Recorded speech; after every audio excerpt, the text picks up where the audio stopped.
all these rejections from the middle Bollinger Band. Resistance we're going to need. If you actually see here, we get a And we'll look for a healthy higher I low. would not don't have be the convinced pullback to to enter a long trade.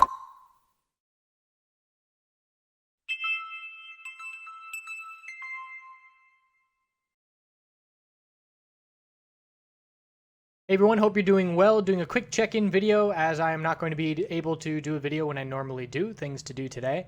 So we're going to look at Bitcoin, ETH, LTC on the short-term time frames, and we have a lot of red flags on this bounce playing out. I'm currently back to all cash. I'll point out the red flags that I saw on this move, and of course the bull break that did not get the follow-through that the bulls needed, and it's giving us a potential daily bear flag. So just how I entered into today's trading. Last night I saw that we got the 4-hour bull break, breaking our two double tops at 64.86 and 64.82. So we broke those levels and didn't see a whole lot of follow through. That wasn't really a red flag for me. We had a big upper wick on the 15-minute time frame. At that point in time, when we were up at the highs, the 15-minute RSI was in the mid 80s and the 5-minute RSI was really approaching 90. So we were very extended in the short term, and we started to see some consolidation. And that consolidation started as healthy. Here it is on the 15-minute time frame. Upper wick, I would call this healthy consolidation, and right here is the red flag.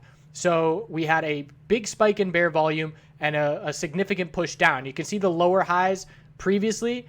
The bulls bought that dip. There wasn't any significant pullback. As soon as we saw this, I zoom out to the daily time frame and I say, yep, that is entirely possibly a bear flag. And the whole time that I'm in this trade the last 2 days from 6,200, I'm reminding myself we're in a daily downtrend, we're in a weekly downtrend, I'm fighting against the trend, and whenever I'm fighting against the trend, I always want to be locking in profit while I have it. I am a lot quicker to exit my positions in profit than I am if I'm trading with the trend. So my first position, I had actually was initially planning on using stop losses, and as soon as I saw the weakness, I just sold into these little bounces that we did get on the 5-minute time frame. After that red flag on the 15-minute, this is where I exited all of the remainder of my position. So not any huge gains over the past 2 days, solid profit. And again, if I'm playing counter the trend, which I have to do on Coinbase, I'm fine taking that solid profit. That's 2 for 2 my last 2 trade attempts over the last week. And again, I'm not really, bringing home the bacon with my trading in crypto right now. I'm focusing on stocks. There's a lot more opportunity there for bulls. So I am patiently waiting for the trend to change on any kind of longer term time frame in the crypto space before I'm aggressive with it. In a recent video, I pointed out how my gains in stock and crypto are inverse to each other. So the bigger gains that I've had these 2 months in crypto this year in April and July, that's when my stock gains go down because my focus is shifted and I'm paying more attention to different things. So where we stand right now on Bitcoin, the 4-hour time frame does still have a couple supports here, 61.90 and then 61.69. Those are 2 support levels. That's where I originally was using my stop loss, and I walked my stop losses up as the move continued to follow through. Again, always protecting my position, playing counter the trend. So the bears are now jumping back in, and we're watching to see, is this daily bear flag going to get confirmed? If we see a break of 61.69, the odds of the bear flag getting confirmed on the daily chart will increase significantly. So that's a key level we're watching into the next couple of days. The hourly chart very clearly favoring the bears all day today. If we get a bounce, we're just going to be looking for an hourly lower high to be set and the potential of an hourly equilibrium.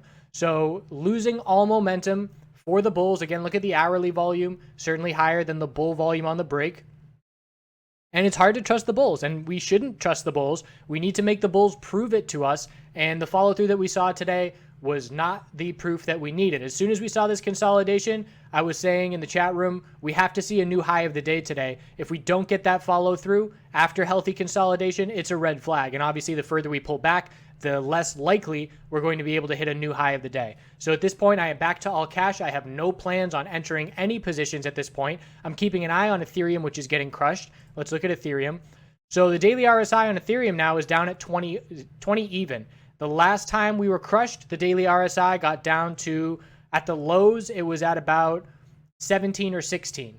So it can go lower. We know that. The RSI levels on Bitcoin are not nearly as oversold on Ethereum. So we have to keep that in mind. I just said that wrong, but the RSI levels on Bitcoin are not nearly as oversold as Ethereum. So that means the Bitcoin RSI levels can go lower. That can drag ETH down to extremes potentially. The daily time frame for ETH, how many days in a row now have we seen a lower high? The answer is a lot. Let's get it exactly. We're looking at 3, 6, 9, 12, 15, 18, essentially 19 days in a row of lower highs, which means the 4-hour trend hasn't changed at any point. If we're seeing, the exponential resistance continually reject the price, again, there's two kinds of traders here: high risk, high reward that are going to try and play these oversold bounces, or patient bulls that are going to wait for trend changes on the 4-hour time frame or beyond before looking for any bullish entries. Otherwise, it's just a bear's playground getting their entries on the exponential resistances and waiting for the dump, which has happened time and time and time again for Ethereum at this point.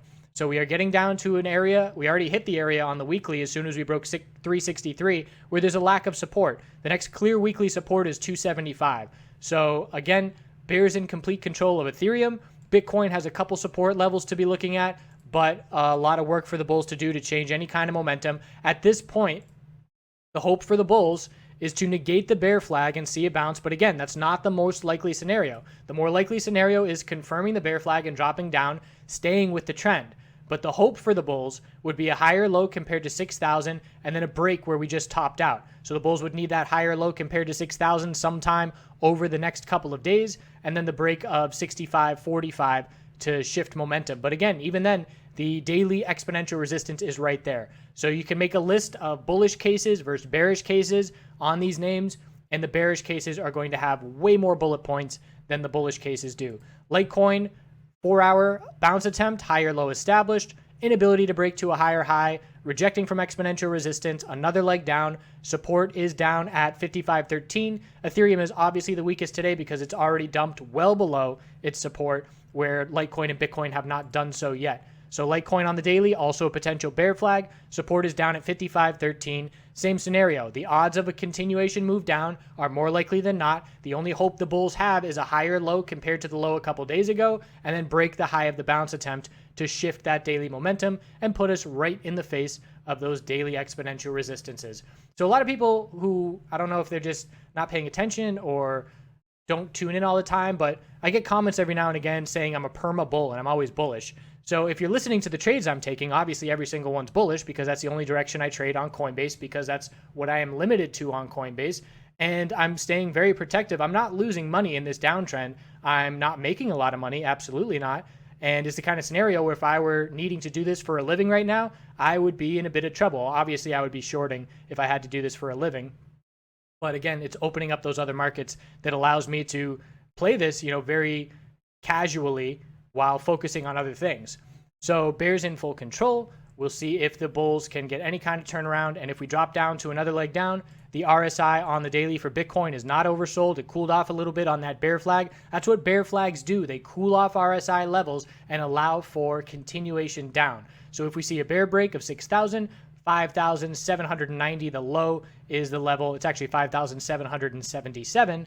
The low on the weekly time frame is going to be tested. That's where we stand. I hope you all continue to do good things. Was out and about with TheChartGuys Jason yesterday down here in the Keys, getting some food, and some homeless people asked us for our leftovers, which is always an automatic yes. If you're not asking for money, if you're asking for food, that's a basic human necessity, and you can absolutely have that food. And that was the do good thing for yesterday.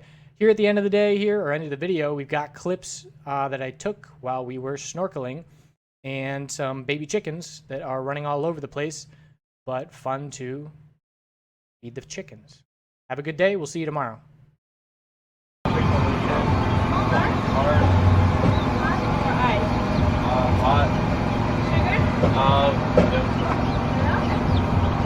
Also, can I do human bread?